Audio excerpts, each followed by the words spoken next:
How much do you need to retire? That's a good question. Hopefully this video can help you find your answer. Trying to find out how much you need to retire can be difficult. You'll see various amounts or multiples of your pay.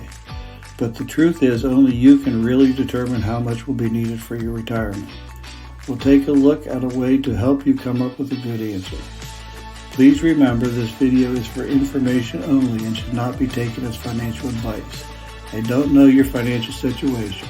To get professional financial advice from a fee-only financial advisor, consider visiting www.napfa.org. To determine how much you need to retire, you need to look at your spending or expenses. Once you know your expenses, you'll need to know what you can expect in retirement income. Retirement income can come from various sources such as pensions, Social Security, real estate investment properties, businesses, or side hustles. The difference between your expenses and your retirement income is the gap that needs to be funded by your savings and investments. Let's take a look at expenses. According to the Bureau of Labor Statistics, the average American family spent just under $67,000 per year in 2021. Housing accounted for about a third of the spending, with the average mortgage being around $13,000 per year. Housing costs also include real estate taxes, insurance, and maintenance or upkeep. The second largest expense was transportation, including purchasing, maintaining, and operating a vehicle. You should take a hard look at your personal expenses and try to break them down into categories. This will not only help you understand where your money goes, but also help you look for opportunities to reduce spending. Next, you need to think about what income you will have in retirement. How much Social Security can you expect? Well, according to the Social Security Administration, the average benefit for an American couple was over $32,000 per year in 2022. Will you have a pension? Do you own any real estate or a business that might produce income? Think about the possibilities and try to project what income you will have after you retire.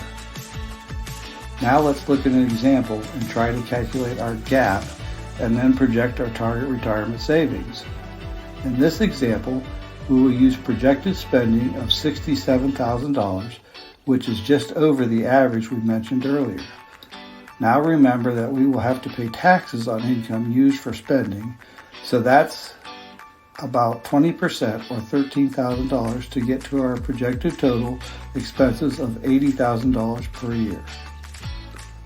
Now we need to look at our retirement income. To keep things simple, we will assume our example that our only retirement income will be from Social Security in the amount of $32,000 per year, which is just under the couple's benefit we mentioned earlier.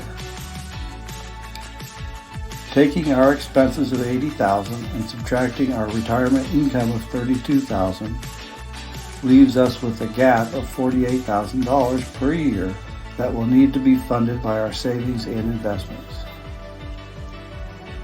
Now that we know our gap, we can determine how much we need in savings and investments. To do that, we have to determine how much we can withdraw each year to fund our gap while minimizing our risk of running out of money. Most experts agree that you can withdraw about 4% of your nest egg yearly. This is based on a study by William Bengen. His study showed that a portfolio of 60% stocks and 40% bonds would allow for a 4% withdrawal rate when adjusted for inflation each year for 30 years without running out of funds. Now there are many variables that can impact the withdrawal rate. For our example, we will use 3 withdrawal rates: a conservative rate of 3%, the commonly used rate of 4%, and a moderately aggressive rate of 5%. Dividing our gap by the withdrawal rate would give us our target savings amount. As you can see, our target savings would range from a conservative $1.6 million to $1.2 million to a moderately aggressive $960,000. Now, if these numbers look big, you might ask, how can I reduce my target savings? This would be done by reducing expenses.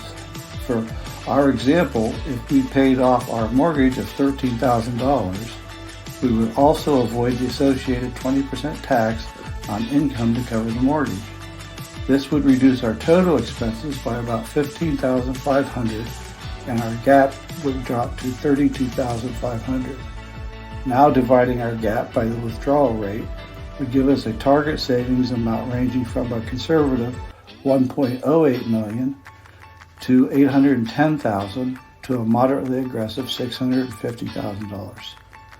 Now you see why so many experts talk about paying off your mortgage before you retire. Hopefully, knowing that your target savings would be your total expenses minus retirement income divided by your withdrawal rate will help you with your retirement planning. Of course, all of our figures have been in today's dollars. You should also consider inflation in your planning. Inflation would impact your expenses, but also would be somewhat offset by gains in your retirement income. For example, Social Security benefits are adjusted annually based on inflation. Do your own research on how you think inflation will impact your situation, but a rule of thumb would be to use 3% annually for inflation. I encourage you to review your own situation and determine your projected total expenses, your retirement income, your withdrawal rate, and your target savings. As you continue to revisit these numbers, your projections will get better and better. If you found this information helpful, please click the like and subscribe buttons below. Best of luck.